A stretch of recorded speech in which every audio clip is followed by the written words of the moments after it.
बिस्मिल्लाहिर्रहमानिर्रहीम। ख्वाब हकीकत चैनल की तरफ से तमाम व्यूवर्स को अस्सलाम वालेकुम।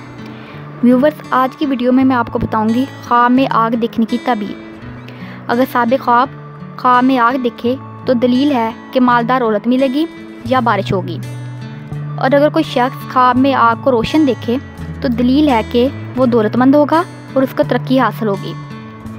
और अगर कोई शख्स ख्वाब में आग को बुझता हुआ देखे तो दलील है कि ख़ानदान में फसाद बरपा होगा और हकारत और नफरत पैदा होगी।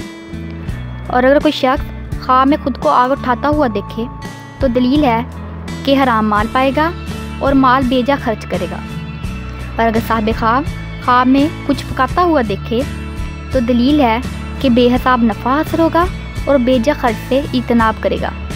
अगर कोई शख्स ख्वाब में कपड़ा जलता हुआ देखे तो दलील है कि इसकी आंखों को नुकसान होगा और माल हासिल करने के लिए सरगर्दां रहेगा। व्यूवर्स, ये थी हमारी आज की वीडियो। अगर आपको हमारी ये वीडियो पसंद आई हो तो इसको लाइक और शेयर ज़रूर करें। और अगर व्यूवर्स आपने हमारा चैनल सब्सक्राइब नहीं किया तो इसको सब्सक्राइब करें और साथ ही बेल आइकन पर क्लिक करें ताकि आपको हमारी नई वीडियोस मिल सकें।